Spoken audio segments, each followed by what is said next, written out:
Et bonsoir. Bonsoir.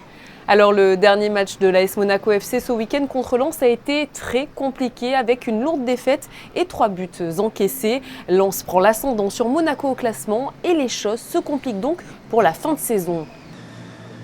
Oui, Lens est actuellement supérieur à l'AS Monaco. Ce week-end, le week-end dernier, on a vu clairement la différence entre les deux équipes. Mais Monaco n'a pas encore terminé son championnat. Il peut très bien revenir dans le jeu. Justement, bien finir le mois d'avril, c'est l'objectif visé pour les Rouges et Blancs, malgré cette défaite et à la 4e place du classement, juste derrière Lens. La qualification, vous allez nous en parler, mais en Ligue des Champions est encore tout à fait possible. Le plus problématique pour l'AS Monaco, c'est pas prendre des points, c'est le niveau de jeu aujourd'hui qui est pas assez élevé pour espérer jouer les 3 premières places, quoi. Pourquoi selon vous? Est-ce qu'il y a des difficultés au sein même de l'équipe d'après vos informations? Est-ce que tout simplement avec les quelques blessés, il y a un petit souci en termes de profondeur de banc?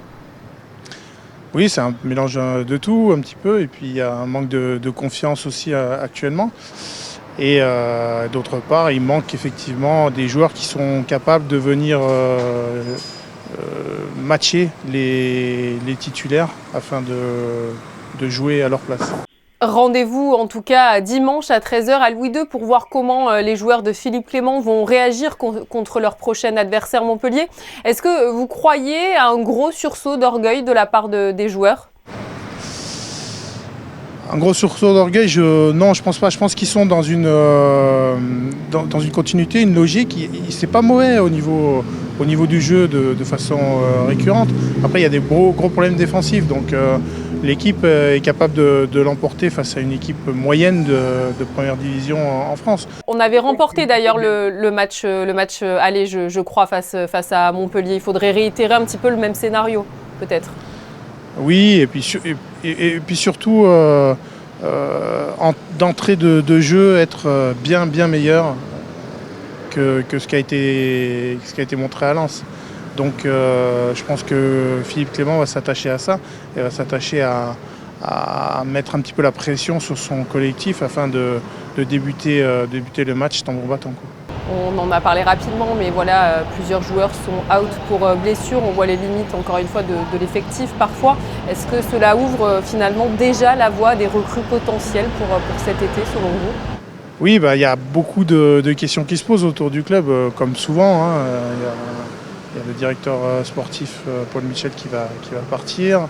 Et puis donc il y aura une nouvelle orientation au niveau de l'effectif. C'est vrai que ça sent un petit peu la fin de cycle. Donc oui, il y aura forcément des arrivées. Est-ce que ça sera mieux que les Camara ou les Jean Lucas qu'on ne voit plus du tout aujourd'hui? Il faut l'espérer, il faut le souhaiter pour le club, quoi. Vous êtes journaliste sportif à l'AFP, je le rappelle. Alors, dans la globalité, à quelques journées de la fin du championnat, il en reste 6 précisément. Quel regard vous portez sur cette saison des Rouges et Blancs, si on regarde évidemment toute la saison? La saison, elle est paradoxale parce qu'on a vu de bons matchs, voire de très bons matchs du club, mais à chaque fois qu'il y avait des moments importants, des matchs qui pouvaient être coup près, l'AS Monaco les a perdus, que ce soit en tout début de saison sur les qualifications en Ligue des Champions, que ce soit en Coupe d'Europe face au Bayer Leverkusen, ou de façon récurrente face au gros du championnat. Donc c'est une saison moyenne, on va dire, pour un gros budget du championnat. Mais tout n'est pas à jeter, quoi.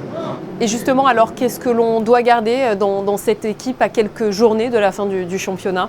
Moi, je trouve que c'est une équipe qui est très très jeune, donc il y a encore beaucoup qui est très perfectible. Par exemple, le latéral droit, Vanderson, brésilien, a un très grand potentiel.